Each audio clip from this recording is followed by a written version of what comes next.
Good morning to you, good morning. It is the 24th of November 2018. A damp but not quite so cold morning, and unusually, Harry is drinking coffee. There's a turn up for the books. And books, well, we're reading books and we're reading Wikipedia and we're doing some historical research. And briefly this morning, I would like to talk to you about war. War is a terrible thing, and I'm glad to say that I didn't take part in any shooting wars. Very glad about that, because people tell me that it hurts being shot or bombed or blown up or whatever. And we hear a lot about veterans. In England, everyone keeps saying we should house veterans before we house refugees. I'm not getting into that argument. There's a lot of emotion gets in that argument. You say veterans of what? Normally they're talking about veterans of Afghanistan, of the Gulf War, and they're talking about people who fought wars in the 1990s and the 2000s. But war has been with us for a very, very long time. And here in this part of France, people will talk about the Second World War. There's a lot of history just around this area. The Maquis fought here against and we'll say against the National Socialists, because they were a mixed bunch. They weren't simply Germans. There was also various other nationalities involved on both sides. And the memorial that carries the names of those who died in the Second World War was actually built to commemorate those who died in the First World War. Their names are on it as well. And you think, why were the French so antagonistic towards the Germans in 1914? Well, because it was still then a memory of the Franco-Prussian Wars of 1869, 70, 71. And you think, okay, we're going back a bit in history, 1870. And it's not that much further back. If you were a young boy in 1870, you would have known old men who had fought in the War of 1812, when Great Britain, the United Kingdom, fought against America, with France joining in on the American side, and takes you back to sort of times of the Louisiana Purchase and things like that. And if you were a young boy in 1812, you would have been talking to very old people who had fought in what some people call the American Revolution. In England, we talk about the American War of Independence of 1776-ish. And of course, if you was a veteran, if you was a boy in 1776, you'd have known old men who had fought in previous and preceding wars, going all the way back. You might end up going back to AD 70, when the Romans destroyed Jerusalem, and so on and so forth. Right, let's look at some specific sort of dates. And I've got a reference to Wolfgang de Bavière.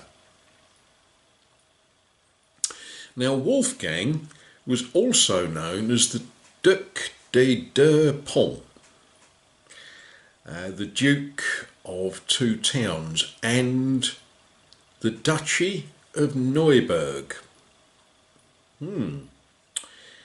Right. He married in 1545 Anne of Hesse. Does anybody here know anybody that lives in Hesse today? Yes, we do. Good morning. I'm drinking coffee, you're probably drinking coffee. So we look at this group of people that in the mid-1500s were important people in Hesse and Neuburg. They were related to people involved in the Treaty of Heidelberg. Now, Wolfgang was a Protestant. How religious he was is another question, but nominally he was a Protestant. He was a leader of armies of, it must be said, very unpleasant people, mercenaries predominantly, and he was involved in an invasion in France.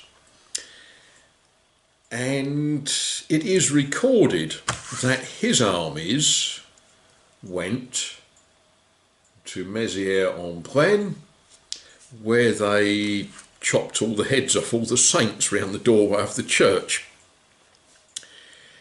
The statues of the saints, not the actual saints themselves. So suddenly we've got this link between Hesse and Mézières-en-Brenne, which was at one time in effect the capital, the main city, the main town of the area that Azay-le-Ferron is in. And you're all thinking, what on earth is Harry talking about now? Well, I've found something, and I think it dates from that time, or possibly a time slightly earlier. And in a moment, when I've finished drinking my coffee, I'll go and show you what I found. Now, as we know, much of the house is built of stone, and much of it is in desperate need of repair and regeneration. Oh, it's dark in here, isn't it? And we're doing some regenerative repair work. And what we find in here, in this stone floor, random stones that who knows where they came from. Maybe they were part of this building centuries ago. Maybe they were part of another building somewhere in the general area. But this stone here has got a cannonball stuck in it. One wonders who fired the shot, and of course I do wonder where this stone was at the time. Was it part of a defensive building that was part of the chateau here in Azay-le-Ferron? It could be, it needn't be. Simply no way of knowing. Don't know where the stone came from or where the cannonball came from. But I'm sort of speculating that it was fired during the religious wars in the mid-1500s. That's my speculation. I don't know that. I'm just guessing. Now, you may say that I'm away on flights of fantasy, and I may very well be. But, you see, these buildings that you're now becoming familiar with, they stand on the site of various buildings built for, basically to support the chateau. The chateau is 3 minutes that way. Now, that house there, which is a grand, we might describe that as a grand maison de vie, parts of that building make it clear that it was part of the protective wall around the chateau. Part of it is a very, very ancient tower. Maybe, as I do get on quite well with the chap that lives there, maybe sometime in the future we might be able to go and look at that. But we don't know. Right, okay. What am I going to do? I've got to mix concrete and do some carpentry and all sorts of other good stuff.